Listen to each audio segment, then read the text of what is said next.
Hello and welcome to this first look exploring session, our second session looking at Sir Thomas More, a play written and rewritten from the mid-1590s onwards. It is a fascinating text. We are presenting, I say, one version of the text. We're going to assess this text as presented to the room, as it is presented to the room. Further down the line, we may dissect it and talk about the different options that the text presents. But for the moment, we're just going to take this text and say what we think of it and worry about the options later. We have reached Act 3, and Acts 1 and 2 were primarily engaged with the question of some revolting peasants, not really peasants, people of London revolting and being quite revolting as they were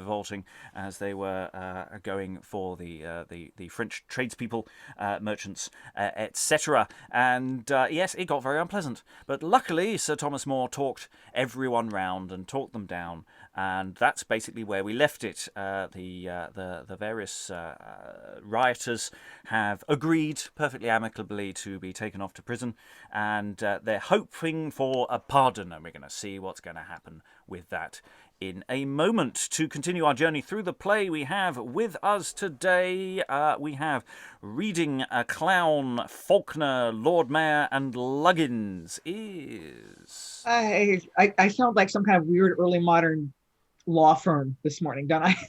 Hi, I'm Lynn. I live in the Northwestern United States. I'm not really an actor. I'm a teacher, but I'm having fun. Reading Erasmus, Servant, and Vanity today is... Hi, Helen Scott, based in Suffolk. Reading Inclination today is... Hi, I'm Tamara. I'm an actor and currently based in Germany. Reading Messenger, Randall, and a Player is... Aliki, Chapple, no longer muted, in the northwest of England, actor and theatrical translator. Reading Doll as well as More today is... Hello, I'm Sarah Blake. I'm an actor, writer and director living in Germany. Reading Surrey and Lady More is... Hi, I'm Eric, and I'm very confused. I think I've had too much coffee, or too little coffee, I'm not sure. Reading Sheriff, Roper, and Prologue. Rather late in the day to be a prologue is... Rachael Nicole, actor in New Jersey. Reading Williamson, Morris, and Mann is... Lois Potter, a retired academic in London. Reading Lincoln and Wit today is... Hello, Dan, still in Montpellier, France. And reading Officers, Shrieve and Lady Mayoress is... Hello, Helen Good. I'm a historian and I'm in Hull.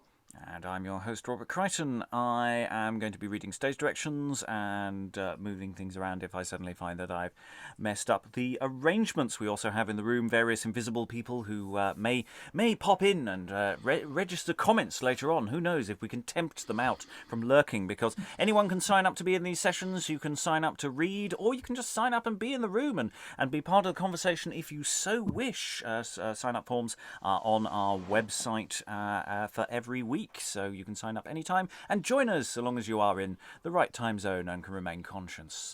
So, without further ado, we're going to dive into what we'll call Act 3, Scene 1. Scene and Act divisions do vary across editions, as indeed some of the choices of text will vary as well. But without further ado, enter... a messenger with who meets up with Master Sheriff. Messenger, what news? Is execution yet performed? Not yet. The carts stand ready at the stairs, and they shall presently await to be born. Stay, Master Shrieve. It is the council's pleasure, for more example in so bad a case, a gibbet be erected at Cheapside, hard by the standard, whether you must bring Lincoln and those that were the chief with him. And enter officers. To suffer death immediately. Shall be done, sir. Exit messenger. Officers, be speedy. Call for a gibbet, see it be erected. Others make haste to Newgate, bid them bring the prisoners hither, for they must here die. Away, I say, and see no time be slacked. We go, sir.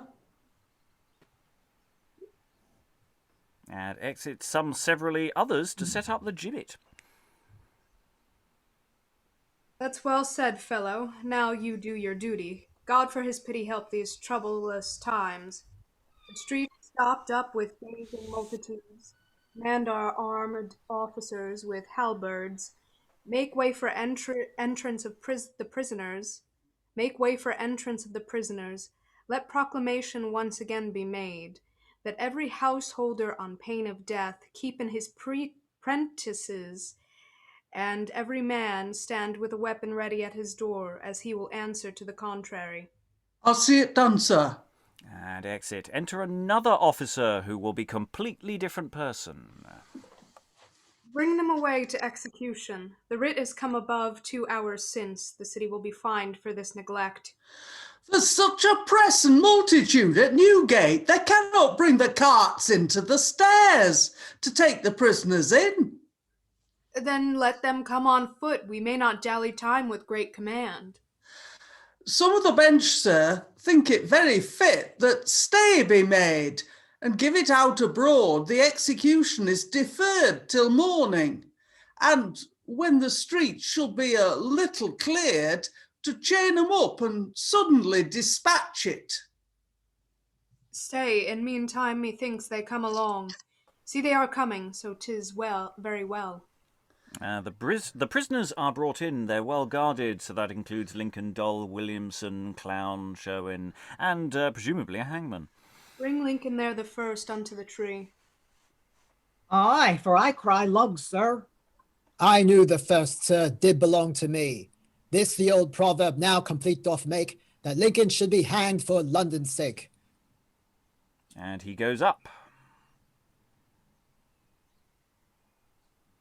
In God's name, let's to work. Fellow, dispatch. I was the foremost man in this rebellion, and I the foremost that must die for it. Bravely, Sir John Lincoln.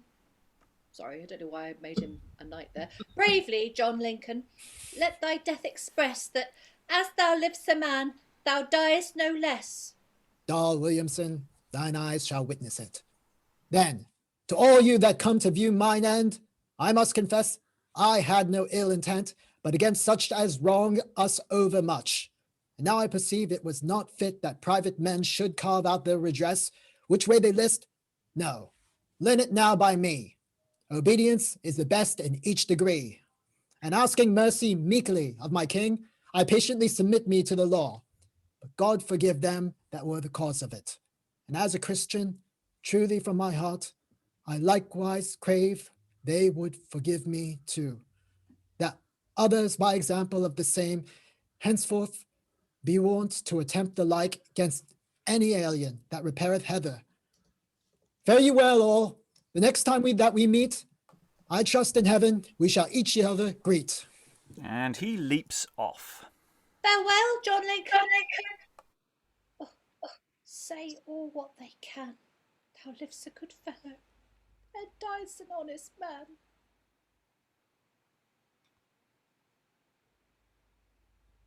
Oh, sorry. Would I were so fair on my journey. The first stretch is the worst, methinks. Bring Williamson there forward. Oh, good Master Shrieve, I have an earnest suit, and as you are a man, deny it me not. Woman, what is it? Be it in my power, thou shalt obtain it. Let me die next, sir. That is all I crave. You know not what a comfort you shall bring to my poor heart, to die before my husband.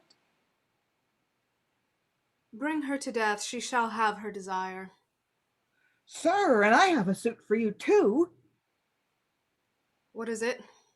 That, as you have hanged Lincoln first and will hang her next, you will not hang me at all. Nay, you set ope the counter gates, and you must hang for the folly.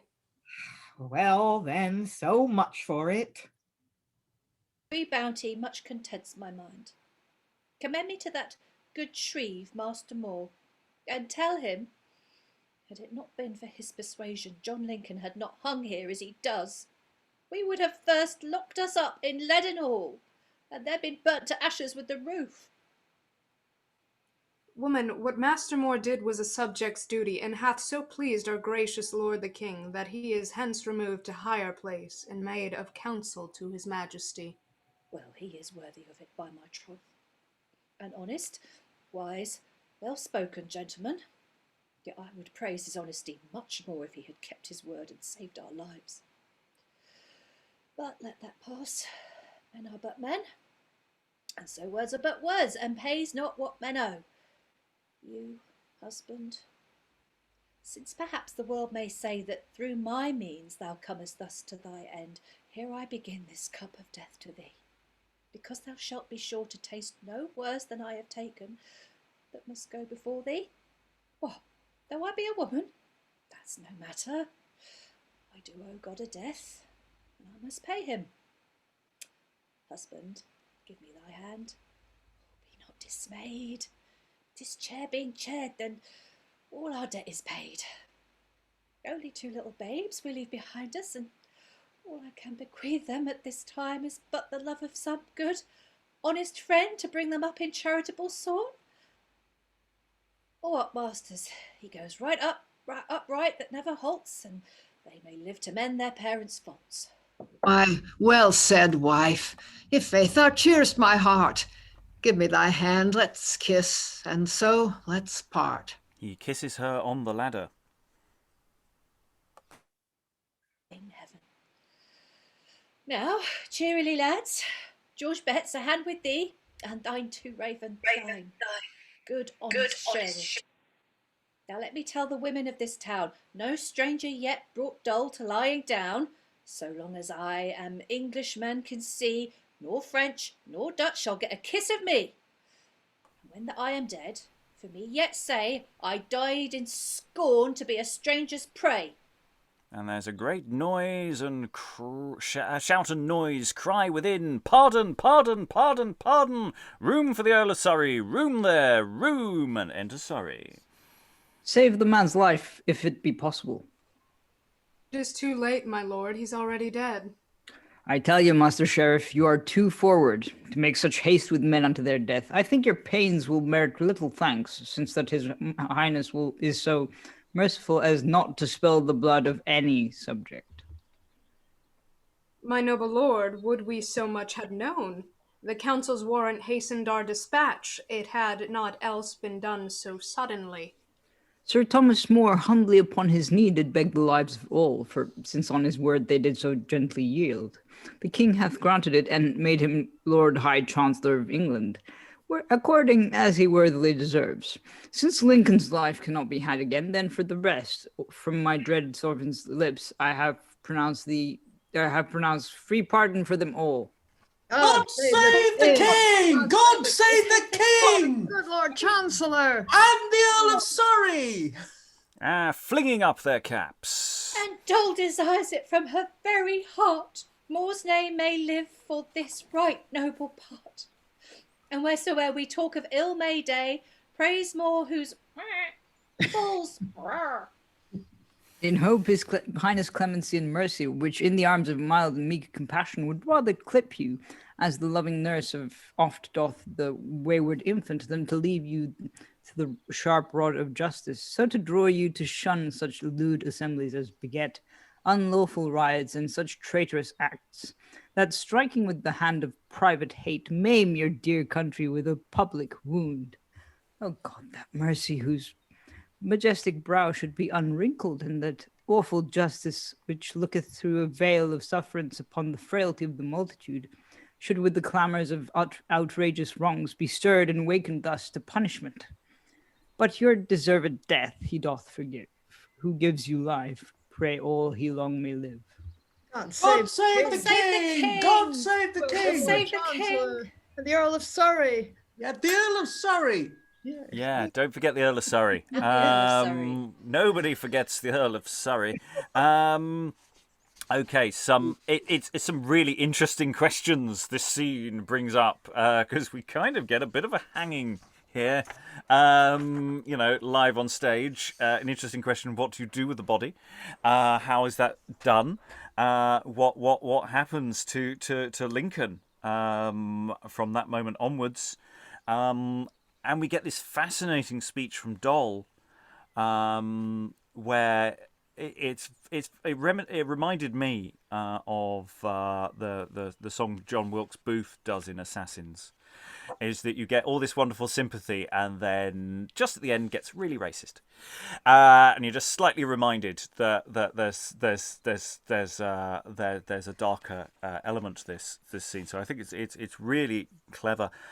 Just an interesting historical note. Just when they're talking about a gibbet being erected in Cheapside, hard by the Standard, it's a very public place. It is occasionally used for such purposes, but by and large it's a major thoroughfare where people gather, and therefore it's about making these executions a really bigger public event.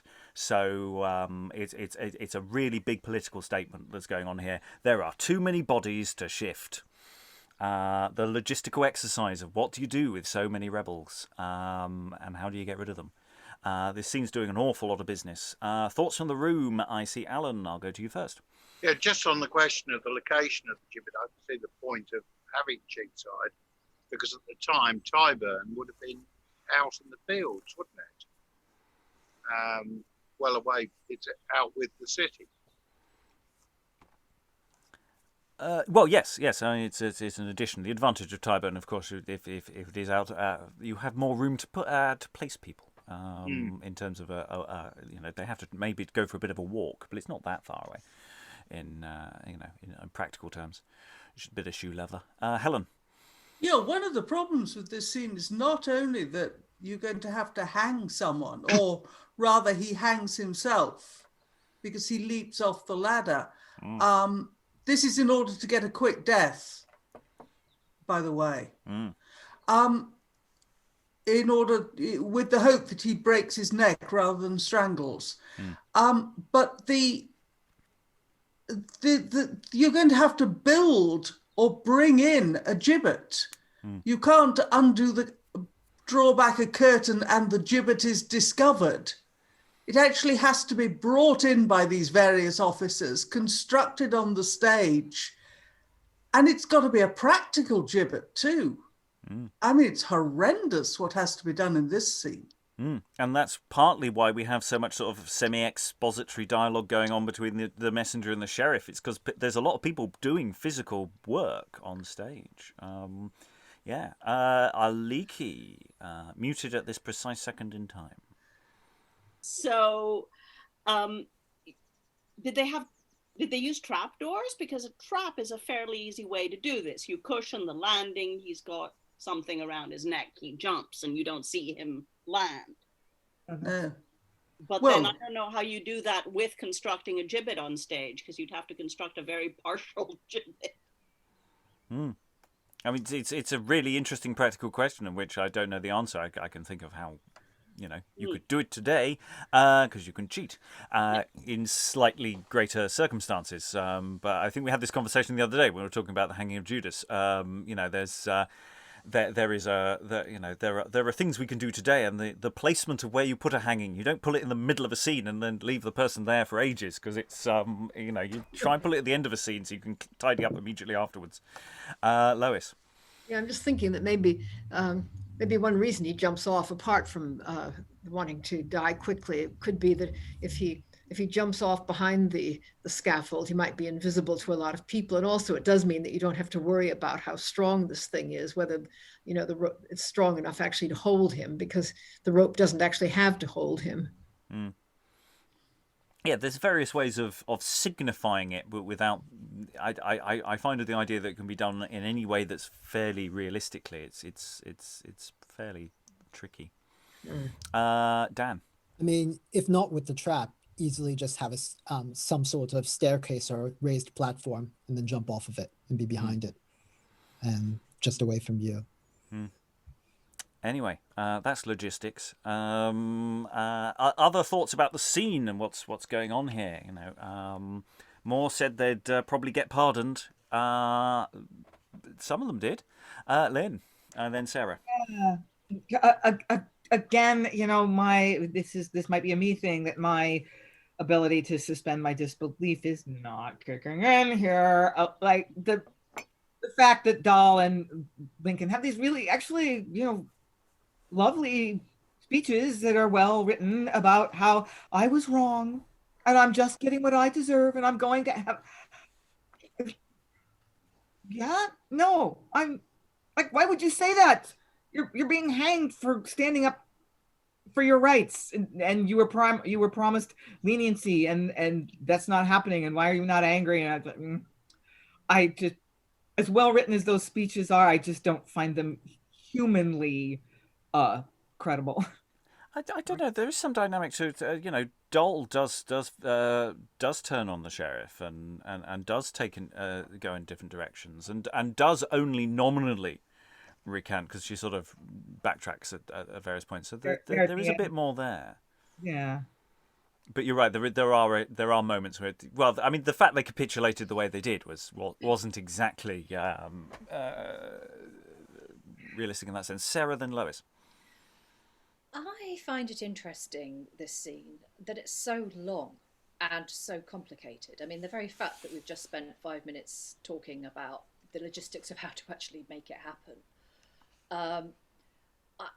It seems to me that this has been done on purpose to make, and all those big speeches as well, that it's been done on purpose to really, really point up the fact that Moore, when he promised them pardons, he either had no intention of making sure they got pardons, or he knew that he wasn't in a position at that time to give them. And yes, okay, the minute he's in that position, he sends someone to pardon them. But I think this is really, I wonder if the whole point of this scene, the fact that it goes on so long, that it's so complicated, that you have all these big speeches, and then of course Dole does actually pointedly say it as well, is to point up the fact that Moore really, he's not really a man of his word, because he gives his word so easily without any knowledge of whether he can follow through on it or not. I mean, that's basically what this scene is telling us, the fact that he's promised this and he has no power to actually fulfill it. And that would be, it would be interesting in any case, but the fact that we've seen so little of him so far, that we know so little of who he is, as we were talking yesterday, we haven't really got to grips with him yet. I think it's a very, very interesting juxtaposition that the playwright has chosen to do this, because it says something about him as much as it says anything about the people who are being executed or pardoned. Yeah, because the sense of the promises he makes initially sort of unravel to a slight degree, even in the previous scene. Because, the moment they go into the logistics of it, well, we'll send them to different jails because there's so many of them. They can go to this one, they can go to that one, in slightly different parts of the city. And this scene opens with them preparing the gibbets. It's clearly got very little connection with what Moore is empowered to do, sir or otherwise. Can I just add something? Sorry. It's just occurred to me as well. It's also obviously much more horrifying with much higher stakes. It's a reflection of the first scene that we see him in, where, he's basically wanting to play a practical joke on, what was his name? I played him Shoresby, to kind of, puncture the windbag. And he gets Lifter to kind of go in the joke with him. And the stakes are way higher for Lifter than they are for him. And I mean, he promises Lifter, oh, you'll be fine, I'll get you off. But there's no guarantee that he will, and there's no guarantee that couldn't have all gone really pear-shaped if whoever it was who was in charge, the judge or whatever, hadn't actually, taken it in good parts. So this is building a picture of him as being a man who's very ready with his promises. But actually he doesn't, he's not always capable of following through, and he kind of knows that. Lois, then Rachael, then Alan. Okay, well, two things. I mean, one is that Moore's technique here is rather clever in a way. I mean, he makes them a promise, then he kneels to the king later and begs him to pardon them because he's promised, and it reflects on him. So you could say that this this is the best way of getting what he wants. Of course, the king could have said, who cares what they think of you? I'm killing the lot, but he doesn't.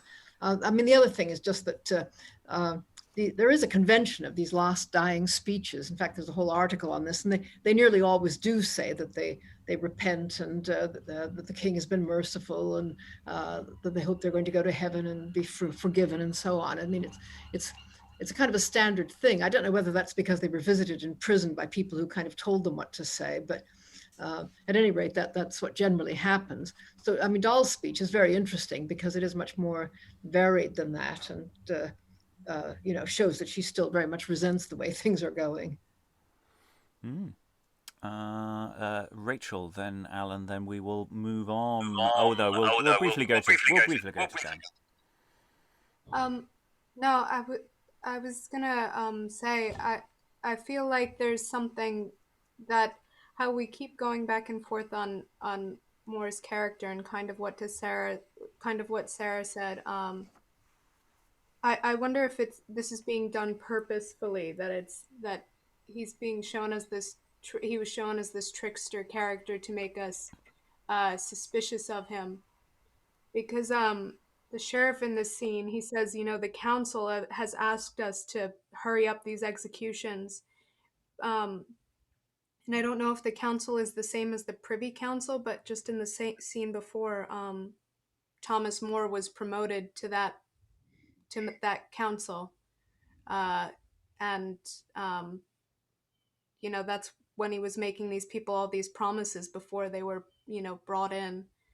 So I wonder if it's supposed to, we're supposed to be suspicious of his character, and whether that suspicion is founded or not.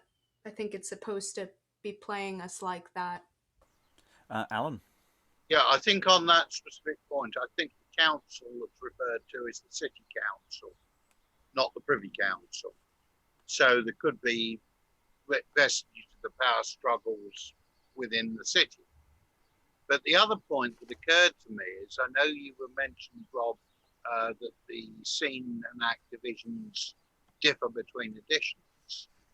And it seems to me that this would actually be a sensible point at the end of Act 2, because it completes the unit of action, and it also gives the opportunity to clear the debris away from the stage for what is now going to be a completely different setting. Indeed, some editors agree with you. Dan? Just quickly wanted this is not at all to say that the points that have been made about Moore have not been legitimate. I think they absolutely are, especially to today's audience, about questioning whether Moore A, had the power, and B, whether he knew all along he didn't, and saying that basically these are politician tactics. That I grant, and I would say that who knows how it would have landed on an early modern audience, whether they might have thought the same thing or not. The way that this has been constructed, however, and the way that I would think that it would be played, I would tend to look at it a little bit less cynically. That this is really meant to be, whether it works or not, meant to set him up as basically, I think, a hero fighting against the odds. And whether he succeeds or not is another thing. But I don't think that, certainly the tone, the tone of this play and the way that Moore has been set up in these scenes is not as somebody who's trying to negotiate his way up to the top. No, I think it's quite the opposite there. So it's always difficult when you're analyzing as a text and then reading his words and saying, well, yeah, he's saying this, and this person's is just asking for forgiveness because it's, convenient in this respect. Yes, absolutely it is. But yeah, on the other hand, it's not only is it what you do to try to get the best outcome, but I don't always think that, well, we should always then just be suspicious of these characters and saying, well, it's not realistic, or we're not, I don't know, I don't buy it, or it's for ulterior motives. Yeah, you could play it that way, but I don't know if that's really what this was. I don't want to say intended to be, but how this character of Moore was looked at, or why this play was even written in the first place. Let us find out more about Moore by diving more into Moore's character in the scenes that go forward. For Moore Act 3, Scene 2 in some editions, we are going to be presented with a room. There's a table being covered with a green carpet, a state cushion on it, and the person mace lying thereon. Enter Sir Thomas More.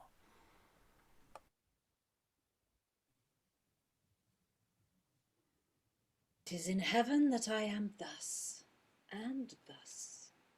And that which we profanely term our fortunes is the provision of the power above, fitted and shaped just to that strength of nature which we are born withal. Good God, that I, from such a humble bench of birth, should step, as 'twere, up to my country's head and give the law out there. I, in my father's life, to take prerogative and tithe of knees from elder kinsmen, and him bind by my place to give the smooth and dexter way to me, that owe it him by nature. Sure, these things, not physicked by respect, might turn our blood to much corruption. But more, the more thou hast, either of honour, office, wealth, and calling, which might excite thee to embrace and hub them, the more do thou in serpents' natures think them. Fear their gay skins with thought of their sharp state. And let this be thy maxim. To be great is when the thread of heyday is once spun, a bottom great wound up, great undone. Come on, sir, are you ready? Enter Randall, attired like Sir Thomas More. Yes, my lord. I stand but on a few points. I shall have done presently. Before God, I have practised your lordship's shift so well that I think I shall grow proud, my lord. 'Tis fit thou shouldst wax proud, or else thou'lt ne'er be near allied to greatness. Observe me, sirrah. The learned clerk Erasmus is arrived within our English court. Last night, I hear, he feasted with our honoured English poet, the Earl of Surrey, and I learn today the famous clerk of Rotterdam will visit Sir Thomas More. Therefore, sir, take my seat. You are Lord Chancellor. Dress your behaviour according to my carriage, but beware you talk not overmuch, for 'twill betray thee. Who prates not much seems wise. His wit few scan, while the tongue blabs tales of the imperfect man. I'll see if great Erasmus can distinguish merit and outward ceremony. If I do not serve a share for playing of your lordship, well, let me be yeoman usher to your sumpter and be banished from wearing of gold chain forever. Well, sir, I'll hide our motion, act my part with a firm boldness, and thou winst my heart. Enter the Shrieve with Faulkner, a ruffian, and officers. Now, what's the matter? Hug me not, I am no bear. Blood, if all the dogs in Paris Garden hung at my tail, I'd shake 'em off with this, that I'll appear before no king christened, but my good Lord Chancellor.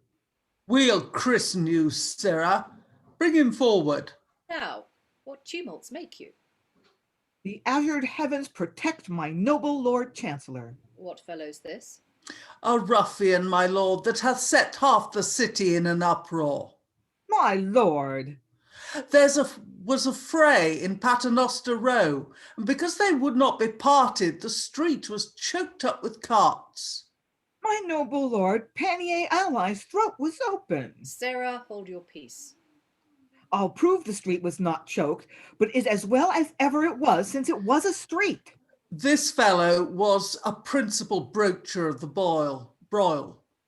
Blood, I broached none. It was broached and half run out before I had a lick at it. And would be brought before no justice but your honour. I am hailed, my noble lord. No ear to choose for every trivial noise but mine, and in so full a time. Away! You wrong me, Master Shrieve. Dispose of him at your own pleasure. Send the knave to Newgate. To Newgate? Blood, Sir Thomas More, I appeal from Newgate to any of the two worshipful counters. Fellow, whose man are you that are thus lusty? My name's Jack Faulkner. I serve, next under God and my prince, Master Morris, secretary to my Lord of Winchester. The fellow of your hair is very fit to be a secretary's follower. I hope so, my lord. The fray was between the bishop's men and Eli of Winchester, and I could not in honor but part them. I thought it stood not with my reputation and degree to come to my question and answers before a city justice. I knew I should go to the pot. Thou hast been there, it seems, too late already. I know your honor is wise and so forth, and I desire to be only catechised or examined by you, my noble Lord Chancellor. Sarah, you are busy. You are a busy, dangerous ruffian. Ruffian? How long have you worn this hair? I have worn this hair ever since I was born. You know that's not my question.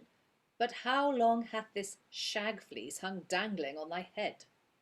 How long, my lord? Why, sometimes thus long, sometimes lower, as the fates and humours please. So quick, sir, with me, huh?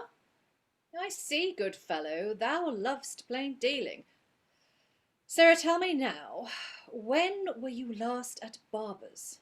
How long time have you upon your head worn this shag hair? My lord, Jack Faulkner tells no Aesop's fables. Troth, I was not at barber's this 3 years. I have not been cut, nor will not be cut, upon a foolish vow, which was, as the destinies shall direct, I am sworn to keep. When comes that vow out? Why, when the humours are purged, not this 3 years. Vows are recorded in the court of heaven, for they are holy acts. Young man, I charge thee, and do advise thee, start not from that vow.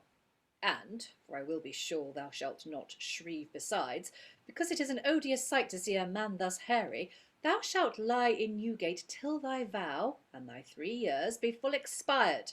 Away with him. My lord! Cut off this fleece, and lie there but a month. I'll not lose a hair to be a Lord Chancellor of Europe. To Newgate, then. Sirrah, great sins are bred in all that body where there's a foul head. Away with him. And exeunt all except Randall. Enter Surrey, Erasmus, and attendants. Now, great Erasmus, you approach the presence of a most worthy learned gentleman. This little isle holds not a truer friend unto the arts, nor doth his greatness add a faint flourish to his worthy parts. He is great in study, that's the status grace, that gains more reverence than the outward place. Report, my lord, hath crossed the narrow seas, and to the several parts of Christendom, hath borne the fame of your Lord Chancellor. I long to see him, whom with loving thoughts I in my study oft have visited. Is that Sir Thomas More? It is, Erasmus. Now shall you view the honorablest scholar, the most religious politician, the worthiest counsellor that pens our state. That study is the general watch of England. In it the prince's safety and the peace that shines upon our commonwealth are forged by loyal industry. I doubt him not to be as near the life of excellence as you proclaim him, when his meanest servants are of some weight. You saw, my lord, his porter give entertainment to us at the gate, in Latin good phrase. What's the master then, when such good parts shine in his meanest men? His lordship hath some weighty business, for see, yet he takes no notice of us. I think 'twere best I did my duty to him in a short Latin speech. Qui in celebrina patris natus est gloriosa, thus habet negatori ut in lusum veniat quam qui. I prithee, good Erasmus, be covered. I have forsworn speaking of Latin, else, as I am true counsellor, I'd tickle you with speech. Nay, sit, Erasmus, sit, good my lord of Surrey. I'll make my lady come to you anon, if she will, and give you entertainment. Is this Sir Thomas More?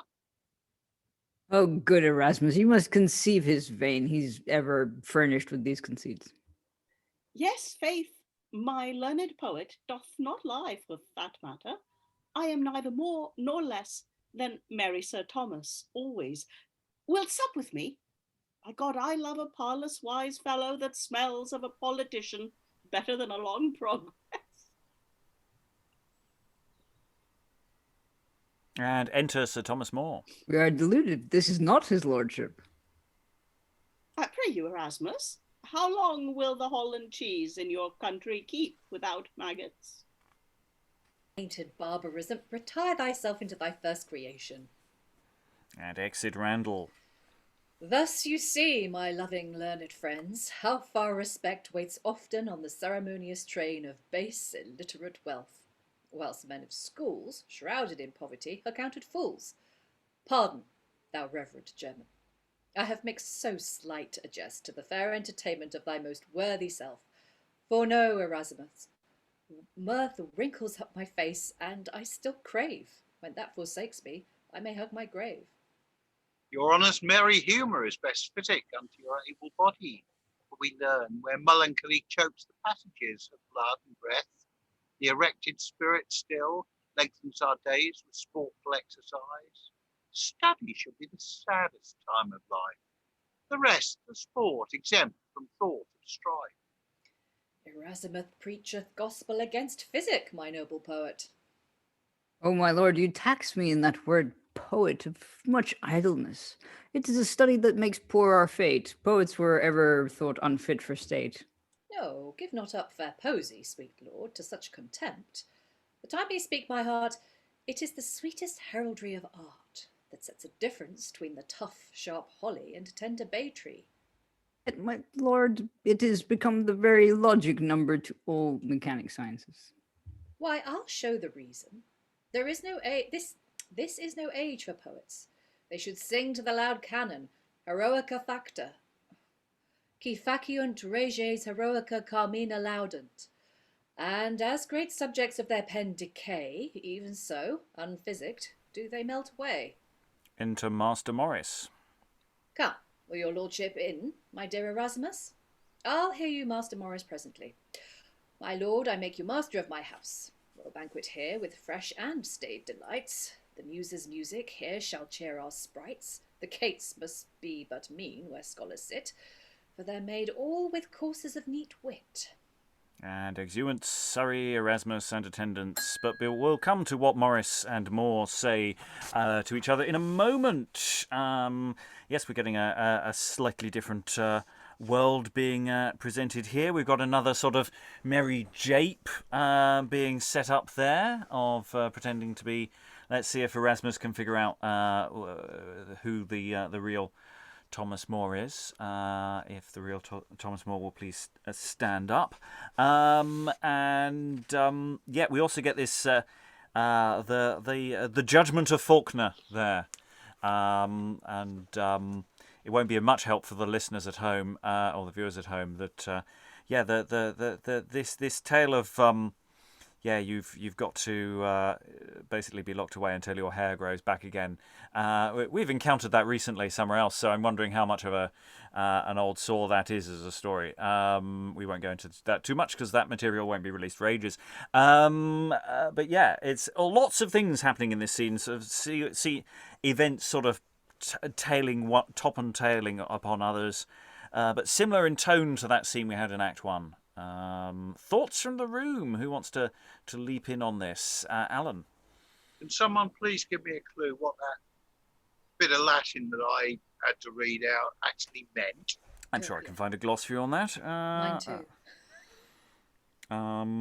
What, the one you started and then were interrupted? Well, there was a whole blasted line of it.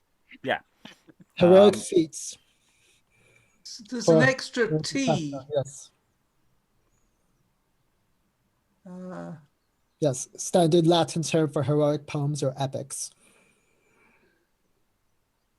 What else we got? Yeah. It may refer to an anti-Protestant pamphlet on More's death, which contains a passage falsely attributed to Erasmus.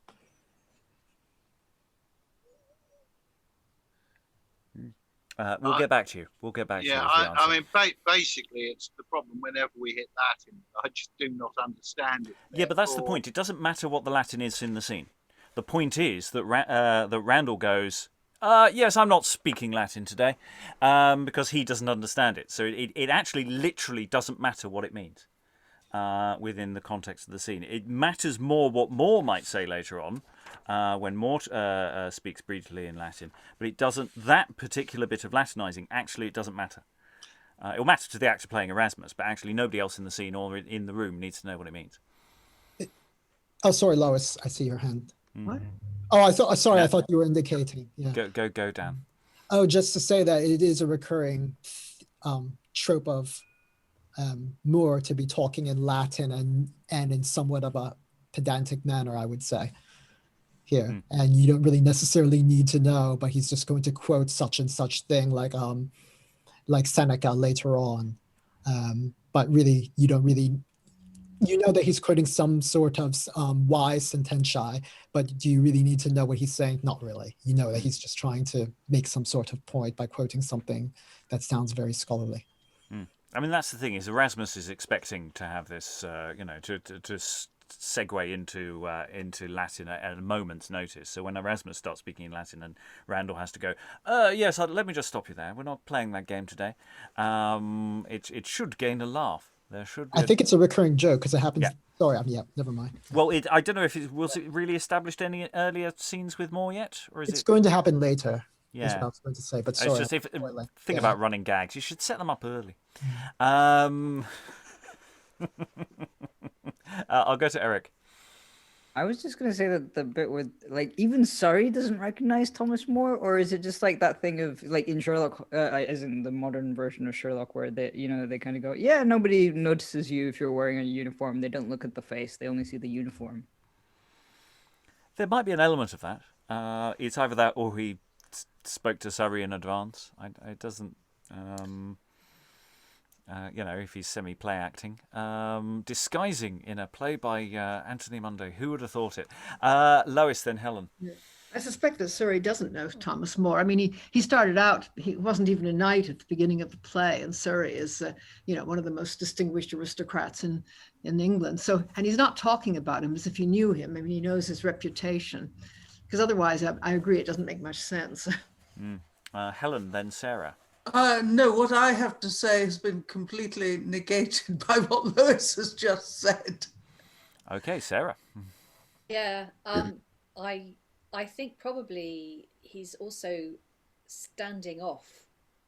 When they first go into the room and they talk about seeing him, with his study, like he's at a distance.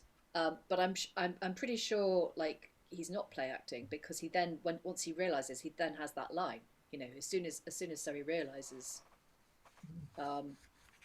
he says, "Oh no, we're being had here," and I think that's kind of important. Actually, I think it's kind of important that he's not part of it, that he's not part of the joke. Yes, because he gets to do the double take, doesn't he? He gets to go. There are two of them. We are deluded. Helen. Yeah, I'm not quite sure whether I totally approve. In fact, I am totally sure that I disapprove of Moore playing games with a Lord of the Council and with the most famous humanist scholar of his day. Neither of them seem to find it funny. Neither of them are rude enough to say, well, bugger that for a game of soldiers and walk out. But I mean, Moore's practical jokes and his merry quips and whatever don't hit it for me. Yeah, it's interesting, and of course we're connecting here with the Moore and his circle. Are deeply entrenched with this kind of thinking and these discourses, as well as the biographical stuff to do with Moore being potentially having the opportunity for lots of practical jokes. So it's an interesting that this meeting is presented in this fashion, and the way they present Erasmus here. All sorts of interesting questions. Sarah. Yeah, I agree, and I don't really care that it's because it's Erasmus and Surrey. This is the second scene where we've seen this kind of practical joking, And it seems to me that I suppose it depends on your sense of humour. It doesn't strike me as being terribly funny. What it does strike me is as being the urge of someone who's quite confident in himself. I would go as far as to say smug, but you know, who is certainly quite pleased with himself and is just really fond of testing people. It's like, oh, are you as clever as I am? Oh, okay, you're a bit bombastic. Let me take you down a peg or two. Or in this case, like, oh, let's just see, Erasmus. Are you quite as clued up as you claim to be, as everyone says you are? I don't know. That there seems to me to be something quite public school boy, self-satisfied kind of, oh, let's just have a jape and see if he falls for it kind of thing. I personally don't like that kind of humour, so I'm not finding him particularly agreeable. I'll go to Lynn, Lois, and then we'll move. We need to finish the scene. Lynn. Yes, I'll just throw in with Helen and Sarah as far as Moore's habit of practical joking and taking people down a peg, as Sarah put it. And I find it hard to reconcile with his soliloquy at the beginning of this scene, where he talks about, I'm a person of humble origins and my current elevated position I attribute to God. So the humility that I think I read in that doesn't seem to follow through in his behavior. So I just find that the creation of his character unpersuasive. Lois. Yeah, I mean, I'd agree with that. Actually, I think Moore is at his kind of lowest point in this scene, and with the treatment of Faulkner. I mean, it's not so much his treatment of Surrey and Erasmus that bothers me, as his treatment of his own servant. He makes him do it, and then he more or less says, "You fool, get out." See, this shows that morons can pass for wise men, which it doesn't really, because it depends very much on how Erasmus says, "Is this Sir Thomas More?" After he's just heard a lot of things that don't sound remotely like what he's heard Thomas More is. So yeah, it feels to me like two completely different bits of the play, actually, that don't go with each other at all. Okay, let's find out more as we go back to Moore as he speaks to Master Morris. So having the exit of Surrey, Erasmus and attendants. Moore, if you could turn to Morris, please. Master Morris? I'm a suitor to your lordship in behalf of a servant of mine. The fellow with long hair. Good Master Morris, come to me 3 years hence, and then I'll hear you. I understand, your honour, but the foolish knave has submitted himself to the mercy of a barber, and is without ready to make a new vow before your lordship, hereafter to leave cavil. Nay then, let's talk with him. Pray call him in. And enter Faulkner and officers. Bless your honour, a new man, my lord. Why, sure, this is not he. And your lordship will, the barber shall give you a sample of my head. I am he in faith, my lord, I am ipse. Why, now thy face is like an honest man's. Thou hast played well at this new cut, and won. No, my lord, lost all that ever God sent me. God sent thee into the world as thou art now, with a short hair. How quickly our 3 years run out of Newgate. I think so, my lord, for there was but a hair's length between my going thither and so long time. Because I see some grace in thee, go free. Discharge him, fellows. Farewell, Master Morris. Thy head is for thy shoulders now more fit. Thou hast less hair upon it, but more wit. And exit Moore. Did not I tell thee always of these locks? And the locks were on again. All the goldsmiths in Cheapside should not pick them off. Open, heart. If my hair stand not on end when I look for my face in a glass, I am a polecat. Here's a lousy jest. But if I touch not that rogue Tom Barber that makes me look thus like a brownist, hang me. I'll be worse to the knickercow knave than 10-tooth drawings. Here's a head with a pox. What ails thee? Art thou mad now? Mad now? Nails. If lost hair cannot mad a man, what can? I am deposed. My crown is taken from me. More had been More had been better a scoured moor-ditch than a notched me thus. Does he begin sheep shearing with Jack Faulkner? Nay, and you feed this vein, sir, fare you well. Why, farewell, Frost, I'll go hang myself out for the pole head, make a Saracen of Jack. Thou desperate knave!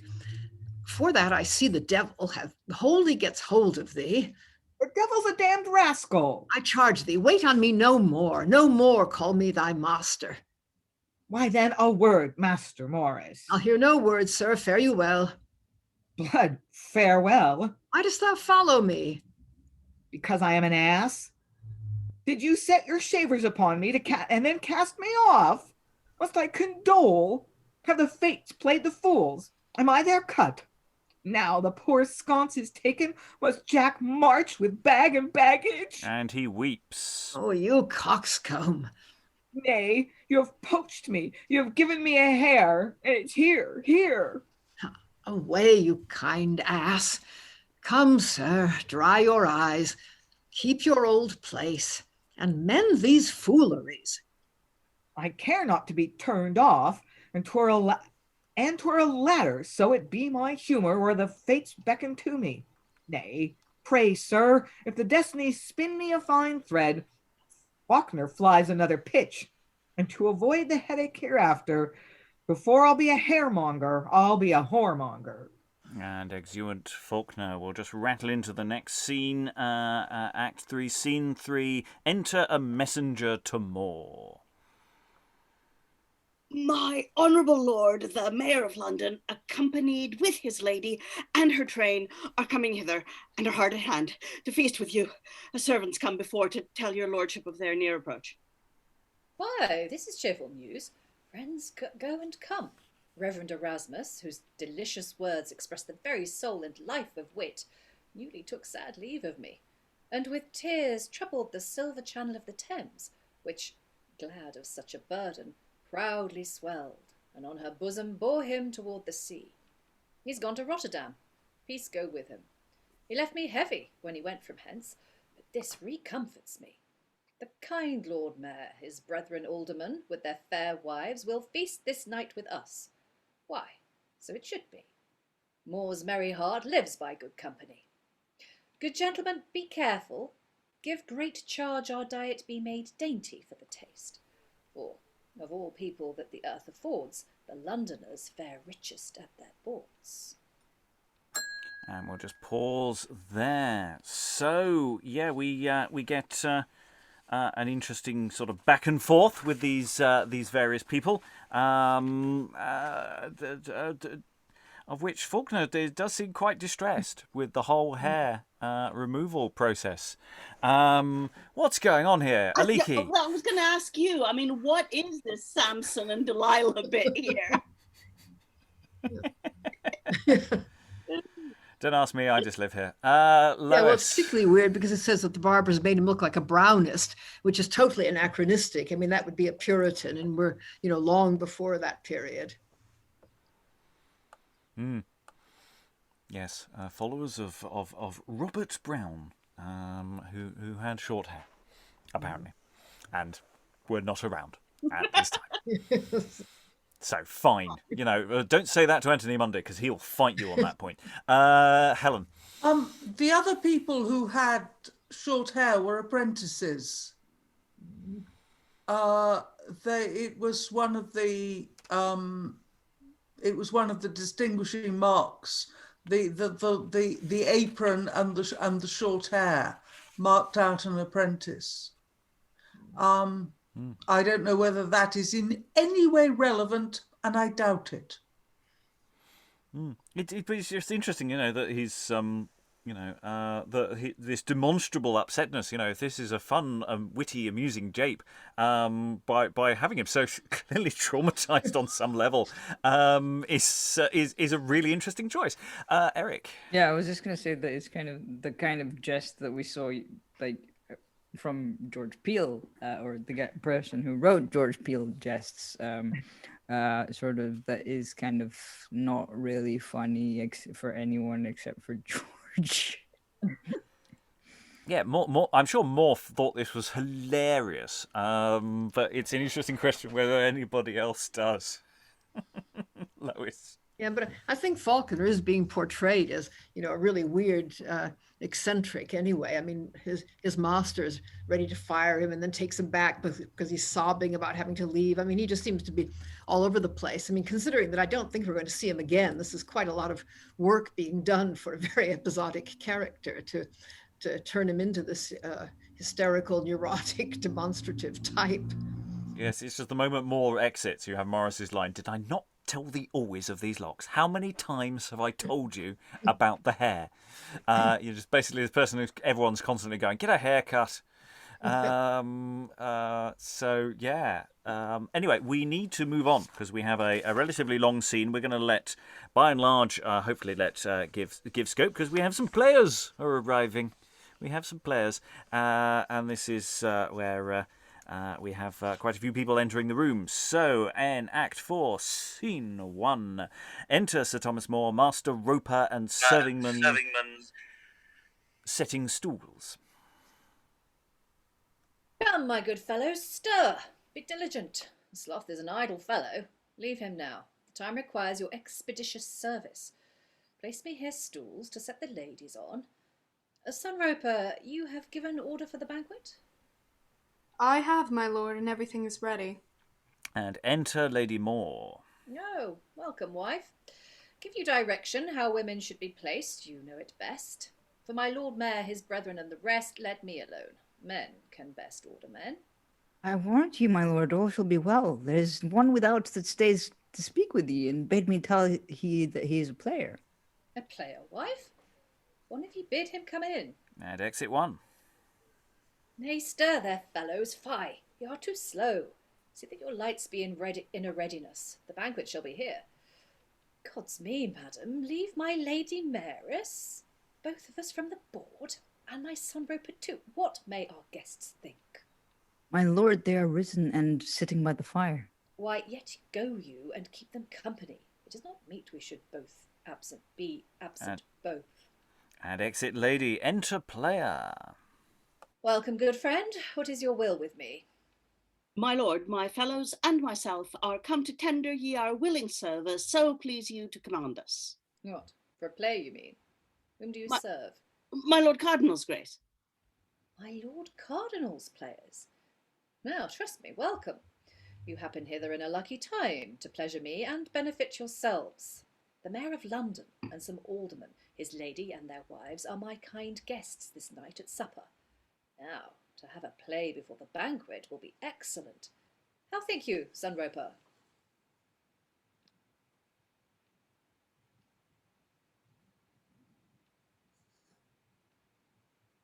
'Twill do well, my lord, and be right pleasing pastime to your guests. I prithee tell me, what plays have ye? Diverse, my lord, the Cradle of Security, his Nail of the Head, Impatient Poverty, the Play of 4 Ps, Dives and Lazarus, Lusty Juventus, and the Marriage of Wit and Wisdom. And we'll just pause there very briefly because it's very important for us to note, for anyone who would like to watch any of these plays, we have done Impatient Poverty, the play of 4 Ps. That's available on the podcast. Full cast audio adaptation is available.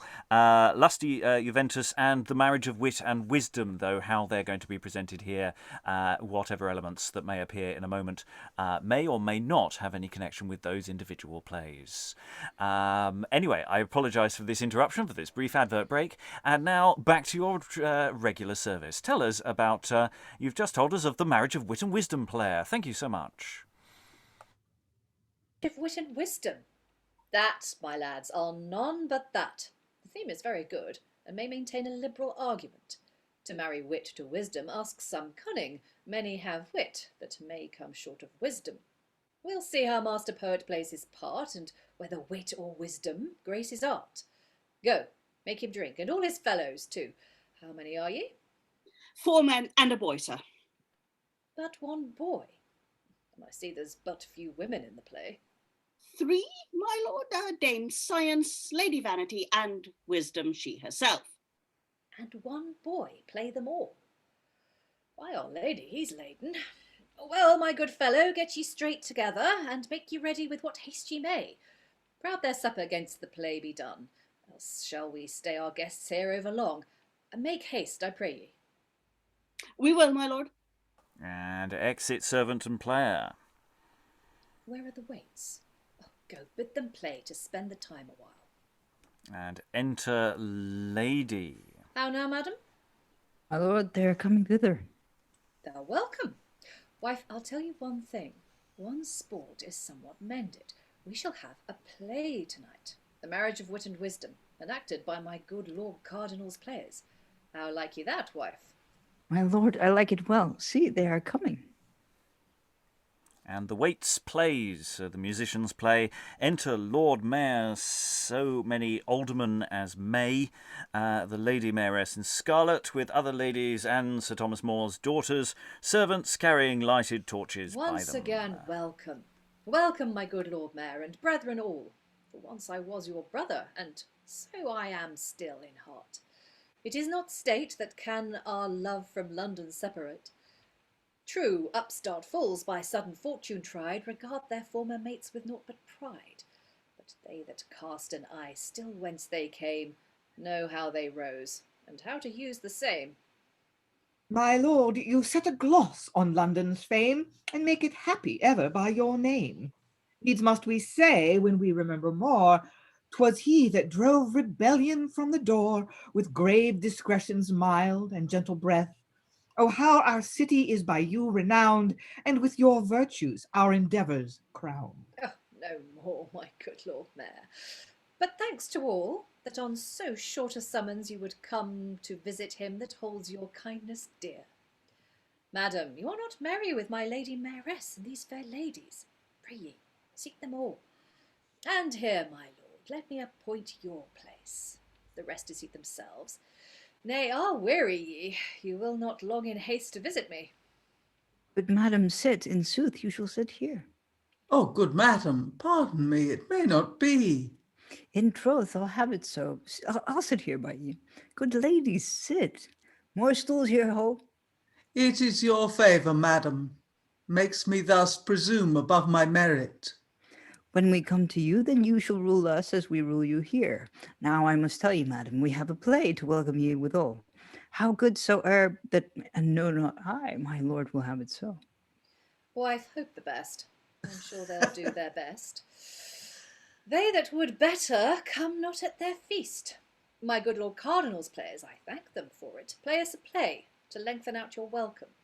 They say it is the marriage of wit and wisdom, a theme of some import, howe'er it prove. But if art fail, we'll inch it out with love. Enter a servant. What, are they ready? My lord, one of the players craves to speak with you. With me? Where is he? Enter Inclination, the vice, ready. Here, my lord. How now? What's the matter? We would desire your honour but to stay a little. One of my fellows is but run to Ogles for a long beard for young wit, and he'll be here presently. A long beard for young wit? Why, man, he may be without a beard till he come to marriage, for wit goes not all by the hair. When comes wit in? In the second scene next to the prologue, my lord. Why, play on till that scene come. And by that time wit's beard will be grown, or else the fellow returned with it. And what part playest thou? Inclination, the vice, my lord. Gramercies, now I may take the vice if I list. And wherefore hast thou that bridle in thy hand? I must be bridled anon, my lord. And thou beest not saddled too, if it makes no matter. For then wit's inclination may gallop so fast that he will outstrip wisdom and fall to folly. Indeed, so he does to Lady Vanity, but we have no folly in our play. Then there's no wit in it, I'll be sworn. Folly waits on wit, as the shadow on the body. And where wit is ripest, there folly still is readiest. But, begin, I prithee, we'll rather allow a beardless wit than wit or beard to have no brain. Nay, he has his apparel on too, my lord, and therefore he is the readier to enter. Then, good inclination, begin at a venter. And exit Inclination. My Lord Mayor, Wit lacks a beard, or else they would begin. I'll lend him mine, but that it is too thin. Silence. They come. Trumpets sound. Enter the prologue.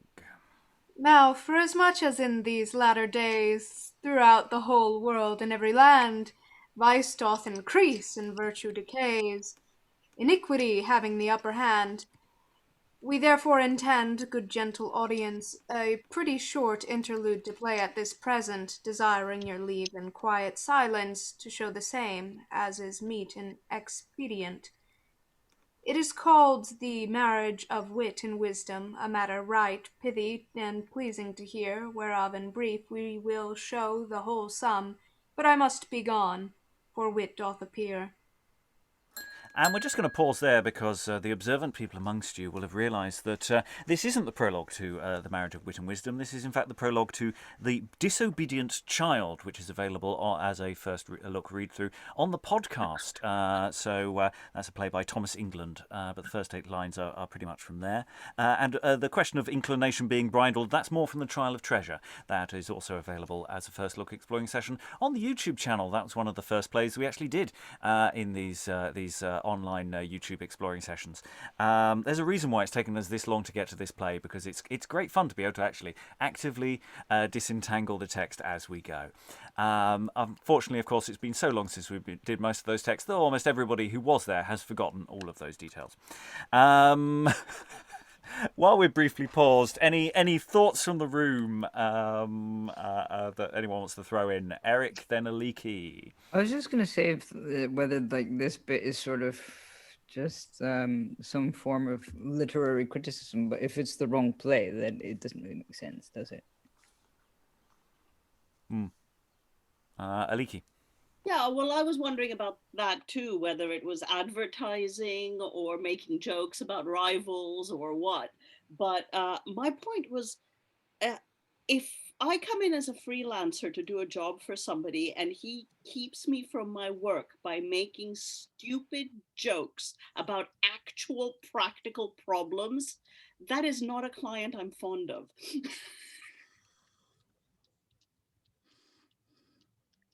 Okay, Moore's really not being popular here, is he? Other thoughts from the room? I particularly like the reference to the beard, and that's does seem to be a genuine place you can get beards from. So it's full of these lovely little details.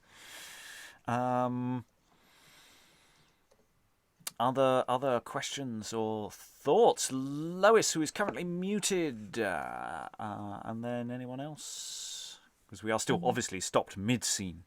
Yeah, well, there's an interesting pattern. I mean, we've just had Faulkner, who's come on with an enormous amount of hair, which has then had to go off. Now we've got somebody coming on with no beard who's going to have to get one. So, it's just a lot of emphasis on, disguise and playing. Also, I think people who've written on this play usually make the point that marrying wit and wisdom is the whole sort of theme of the play, and in a way, the crucial problem of Moore's life as well. Yes, and there are it's not completely not the wit and wisdom, but there's it's a good title if nothing else, and it's a play that seems to have in its various iterations. And you've got to remember this is a play that keeps turning up in slightly different forms. Is a title that people might recognise as well. So it's but they might not. Who knows? Other thoughts, Helen? Do the theatre historians know if Cardinal Wolsey did actually have a company? It's Cardinal Morton, I think, who did.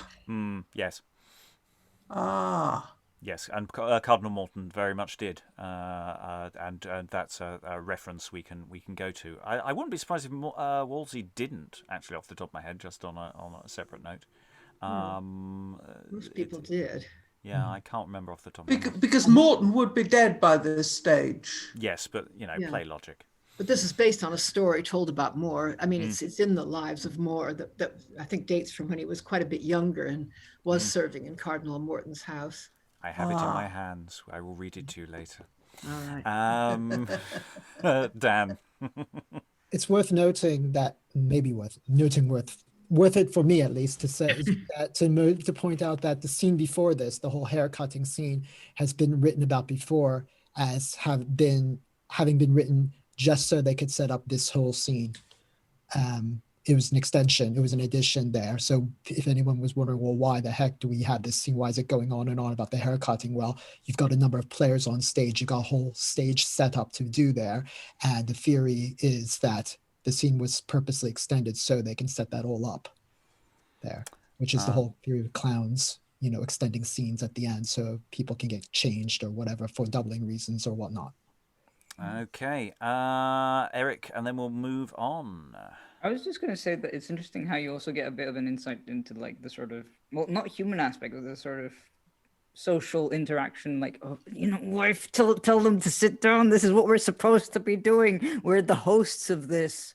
Like, the seating arrangement's fascinating, isn't it? Like sort of, nudge, nudge. Yeah. Yeah, because it's that thing. We got stalls for the ladies, so they and they're going to go there. You arrange them, and everyone else go wherever you like.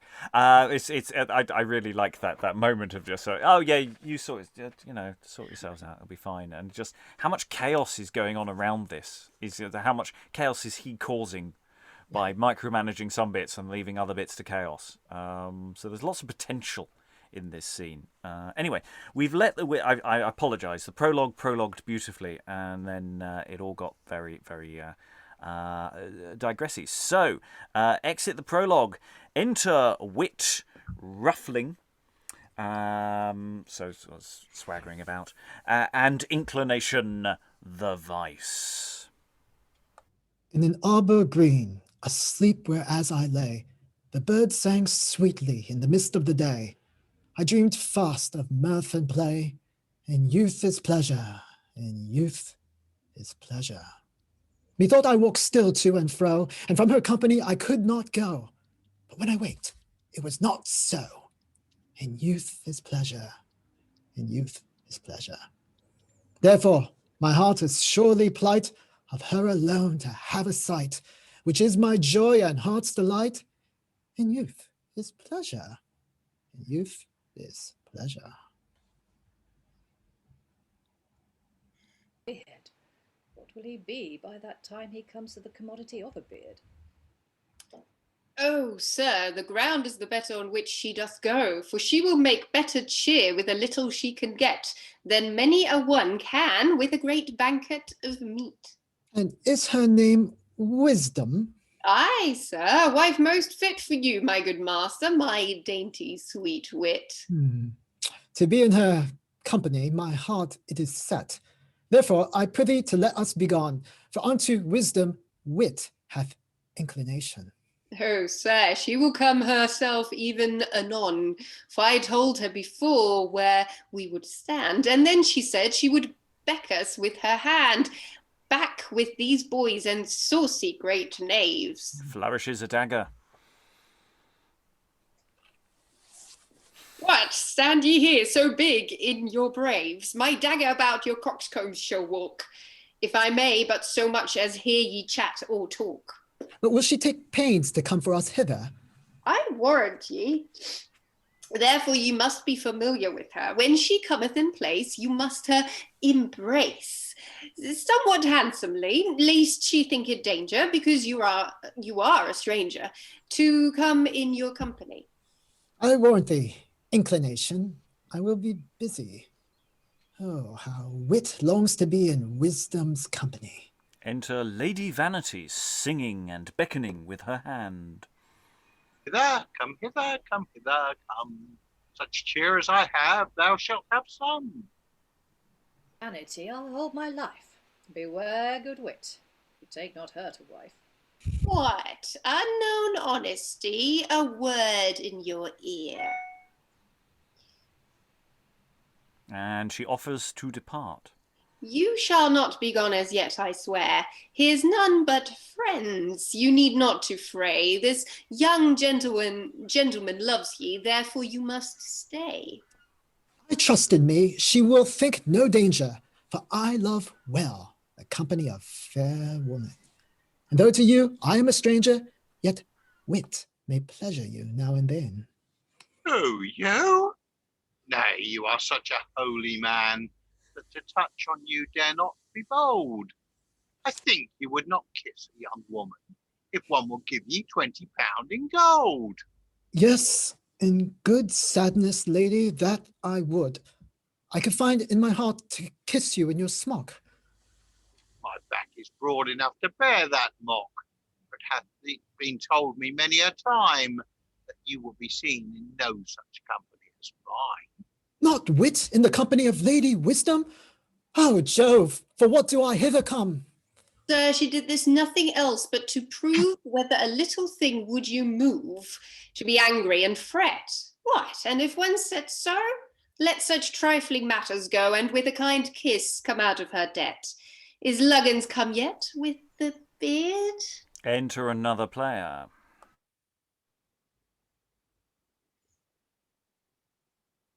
No, Faith, he's not come. Alas, what shall we do?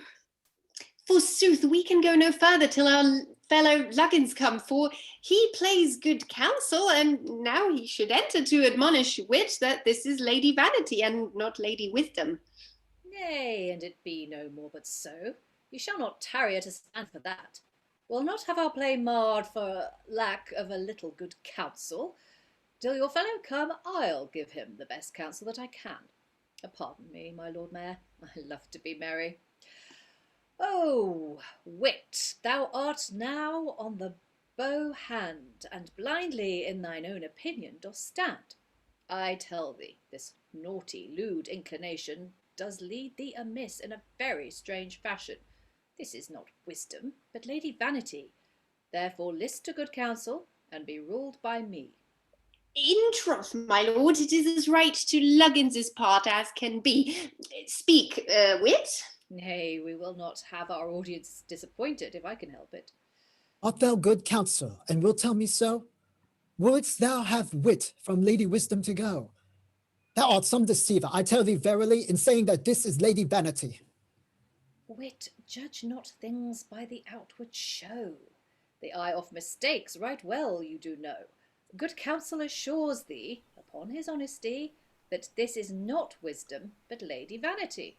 Enter Luggins with the beard. Oh, my lord, he's come, now we shall go forward. Art thou come? Well, fellow, I have hoped to save thine honesty a little. Now, if thou canst give wit any better counsel than I have done, spare not. There I leave him to thy mercy. But by this time, I am sure our banquet's ready? My lord and ladies, we will taste that first, and then they shall begin the play again, which, through the fellow's absence, and by me, instead of helping, hath been hindered. Prepare against we come. Lights there, I say. Thus fools oft times do help to mar the play. Exeunt all, except for the players. Aye, fellow Luggins, you serve us handsomely. Do you think not yet the... Why, Ogle was not within, and his wife would not let me have the beard, and by my troth, I ran so fast that I sweat again. Do ye hear, fellows? Would not my lord make a rare player? Oh, he would uphold the company beyond all hope, better than Mason among the king's players. Did ye mark how extemporically he fell to the matter and spake Luggins's part almost as it is in the very book set down? Peace, do you not know what you say? My lord, a player, let us not meddle with any such matters. Yet, I may be a little proud that my lord hath answered me in my part. But come, let us go and be ready to begin the play again. Aye, that's best, for now we lack nothing. Enter a serving man. Where be these players? Here, sir. My lord is sent for to the court, and all the guests do after supper part, and for he will not trouble you again, by me for your reward he sends 8 angels, with many thanks. But sup before you go. It is his will you should be fairly entreated. Follow, I pray. This Luggins is your negligence. Wanting wit's beard brought things into dislike. For otherwise the play had been all seen, where now some curious citizen disgraced it, and discommending it, all is dismissed. And this next line should be Inclination. Apologies for the error in the script. Well, God says true, but here he says 8 angels. My lord would never give 8 angels more or less for 12 pence. Other it should be £3, £5, or £10. There's 20 shillings wanting, sure. 20 to 1 'tis so. I have a trick. My lord comes, stand aside. Enter more with attendants with purse and mace. Haste to council. What's the business now that also late his highness sends for me? What seekst thou, fellow? Nay, nothing.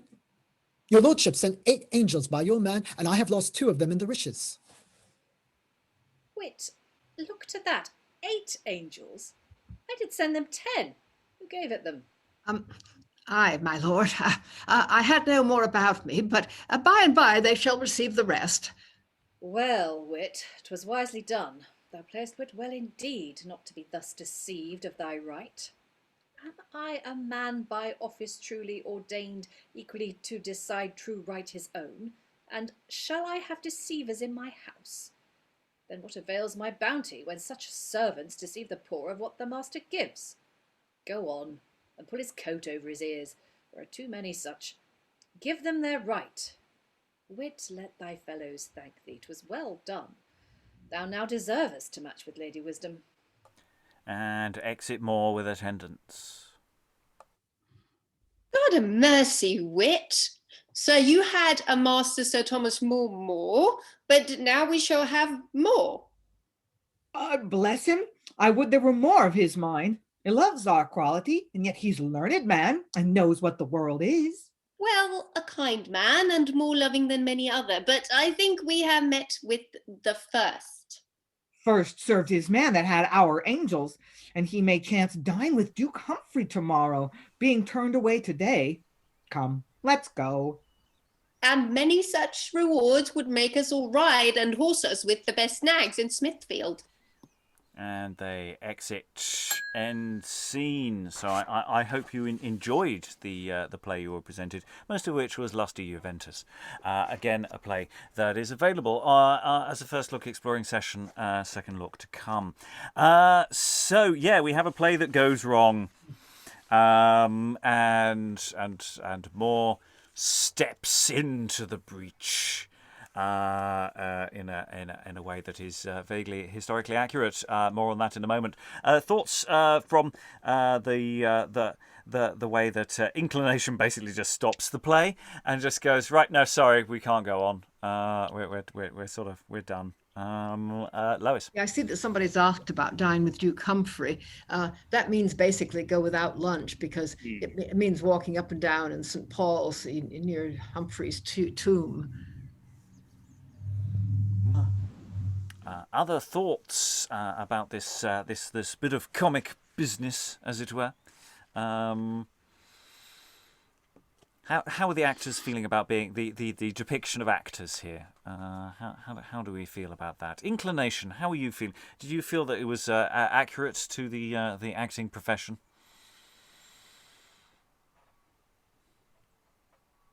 Remaining silent there. No, nothing to say. Nothing to say. I thought I'd try. Other thoughts from the room? Who wants to leap in? Sarah, muted at the moment. He's not really come across the concept of the show going on, has he? Well, no, to be fair, Moore is the one saying the show must go on. It's exactly. the actors. Yeah, the actors are like, no, sorry, we haven't got our beards, we can't play. Well, to be fair, it's sort of Moore's fault in the sense that, they sent someone off to get the beard, and therefore they're an actor short now. So, Doesn't he just love it, though? Well, I don't know. Maybe that's just my gloss on it. But it seems to me that he really loves stepping in to play good counsel.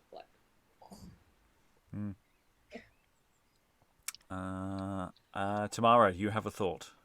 Well, now I do have a thought. Just because he really enjoyed jumping into the acting, and I don't know how honest Inclination is with the whole, he did it so well, because being actors, sometimes shows just start late. That happens. And the audience is okay with that, unless it's, stupid long. And the way Inclination is like, oh, he did it so well. It's like he knew the lines. Yeah, it's interesting. I like Wit's reaction. I just like Wit's reaction of going, God, no, we don't want to. The Lord shouldn't do any of this. Yeah, I'm quite proud that he acted with us. It's quite cool because it's something to tell people. I acted with Sir Thomas More, don't you know? Rachael. Silently fangirling. I was how they got so many shows mixed up in the beginning from all these different plays, and they were taking introductions and lines from other plays. I wonder if that's, purposeful, in that maybe these are other shows they've played and they're mixing them all up, and there's that comedic element if these shows were that well known at the time. And then also I wonder if, because Moore jumps in here, if how, before we were saying that how can he keep some of his promises and he's not in positions to do certain things, if this is just another scene that's both comedic, but it highlights maybe a flaw that winds up getting him in trouble, and that he goes outside of his station and acts outside of his station a lot, and that he's kind of getting into this play with them because they don't want to go on. Yeah, it's in terms of the nicking material. I doubt it has a vast audience that would know those plays in an active sense. They're very old. They have been printed, and Munday is the kind of person who's probably read them. But whether he's read them or whether he just flicked through some old plays and went, I'll nab that bit, and that gives an idea of the kind of thing that what they were interested in might be a more practical, probable thing. Other thoughts?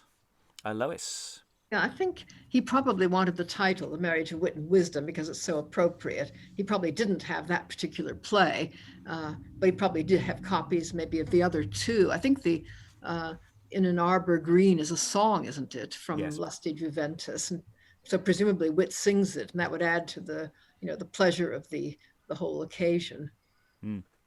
Yes, and there are various characters who are, the sort of characters referred to who aren't on stage, who are characters from the same play. So it's interesting where they've sort of pulled the idea of a Tudor interlude together to sampling the best bits in perhaps the same way as they sample the best bits of Skelton in the Robin Hood. I'm going to read you something now. I'm going to read you from an account of Thomas More in the 1490s when he was a young lad. And William Roper, More's son-in-law, describes More on this occasion of a play. So this Sir Thomas More was, by his father's procurement, received into the house of the right reverend, wise and learned prelate, Cardinal Morton, where, though he was young of years, yet would he at Christmastide suddenly, sometimes, step in among the players, and never studying for the matter, make a part of his own there presently among them, which made the lookers-on more sport than all the players beside, in whose wit and towardness the Cardinal much delighting would often say of him unto the nobles that divers times dined with him, this child here waiting at the table, whosoever shall live to see it will prove a marvellous man. So that account suggests more that he just was more like a very active heckler, actually, than stepping in because someone forgot their line. Someone wasn't on stage. And there's, of course, a partisan account. So, yeah, because that's what we as actors love, is when someone from the audience steps up and starts doing dialogue. We just love that. Always goes well. Always goes well. Okay. Other thoughts about the players, the action of this long scene, because it's a busy scene and it's interrupted at the end. So it's like, hello, a messenger's arrived. Apparently, there's a play going on. There's some history occurring off stage. Maybe he'd like to attend to that business. Other thoughts before we go into final thoughts about the general shape of the play so far? Silence falls across the room. Yes, the response has been interesting so far. Sarah. Yeah, just as no one else is talking, I found that scene really entertaining. Actually, that's been my favourite scene of the play so far, probably because of the actor jokes. But it suddenly seemed to come alive for me in a way that it weirdly hadn't before. So but I mean, it's always the case, isn't it? Whenever you get gags about players in a play, there's so many good in jokes there. I guess they always seem to come alive in those scenes, plays. Yes, we as actors very much enjoy those. Whether audiences do is another question.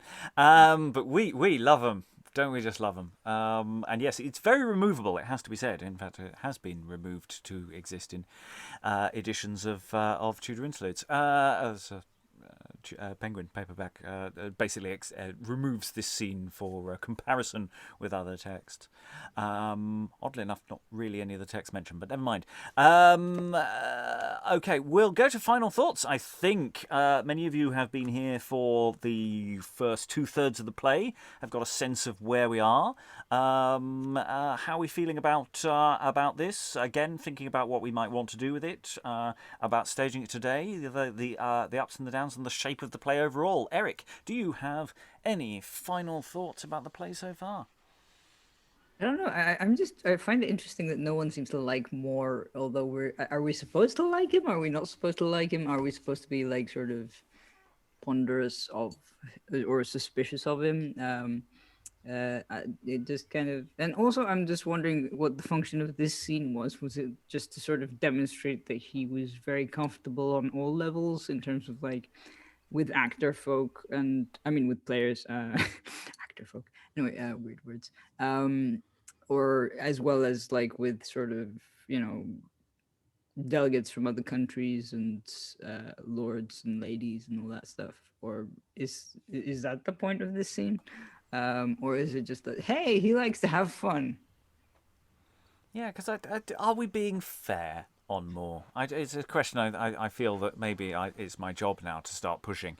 With the room has generally turned against him, but are we being fair, or did we just take a snap first impression?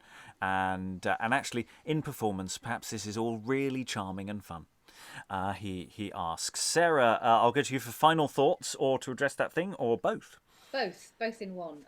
Because I think Dan made a really good point earlier, and about the fact that he's being heroic in making the most of the bad situation or whatever. And I'm guessing that I don't know, but maybe the original audience did see it in that light and were maybe supposed to see it in that light. I really don't know. But what I find interesting is that the reverse seems to be happening with a contemporary audience, with us as contemporary readers, and I don't think that's necessarily a bad thing. It's like attitudes have shifted over the course of 500 years, which is fair enough, and 400 years, and the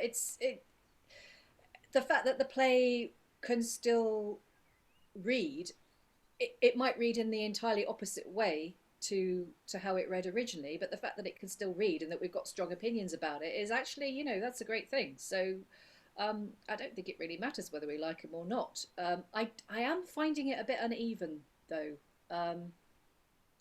It is like a series of interludes. It's like a series of little individual pieces, and I haven't really still got an overall sense of the shape, even though we're 2/3 of the way through it. We have had slightly episodic plays before, so it's and not turned on a character quite so much as I feel the room has so far been doing. But maybe that's fine. Helen, any final thoughts? Yes, I'm with Sarah entirely. This is episodic. It's also technically quite difficult. I mean, doing a play within a play is always technically quite difficult. I think what you have to do if you're going to put it on nowadays, you have to have a large warning notice. This is not the more you're looking for. Mm. Yes, how do we moor this particular thing to the quayside? Aliki, I'll go to you. You weren't here for last session, so you've only had the evidence of this session to go by. Any final thoughts? There are a lot of more puns, and I'm not just saying that because you just made one. Yeah, I am cued by the text on this particular point. And there are a lot of puns generally, and all the hair jokes and all of that. I have a feeling it's doing something that I haven't tuned into at all, but that's perhaps just me coming in the middle of the play. I don't have very strong feelings. I'm finding the character more a bit annoying, but I don't really dislike him. Let's see how it goes. And I liked the players bit too, but yeah. Alan, any final thoughts? Yeah, the longer it goes on, the less I'm impressed with Moore as a character. But the other thing that struck me, and I think we hit this when we did one of the other Munday pieces a week or two ago, is all of his meta-theatrical games that he keeps playing.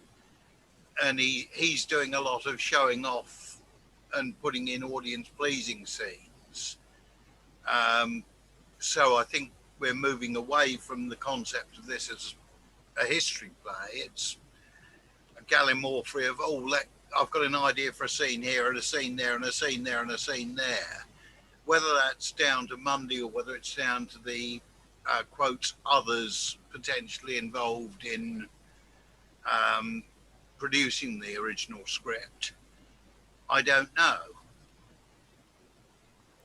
Lynn, final thoughts? Yes, I guess I'm one of those who has been saying I'm having a hard time getting a bead on Moore, and I'm having a hard time liking him. But I will say, for the sake of argument, that the impression that one gets reading a script solo or reading it in this format is different from the experience of having an experienced, charismatic actor occupy that role, inhabit that role on stage. So it may work very differently in actual production. If you have someone who is charming, who can make those transitions between humble and sincere to joking without the seams being really apparent, it may work very differently in production. So I'm having a hard time liking it and liking him, but I will concede the point that with the right actor and with the right concept, the directorial concept, you might be able to make a show of this, even though it's quite episodic and we're having a hard time kind of warming up to more. I don't think that those things necessarily think it, because on its feet with a charming, talented actor, a lot can happen that we don't expect looking at it on the page. And when we're talking about it being episodic, in a sense, so far we've only had 2 episodes, really. We've had part 1, and we've just possibly completed a second middling passage, and maybe we will get a third.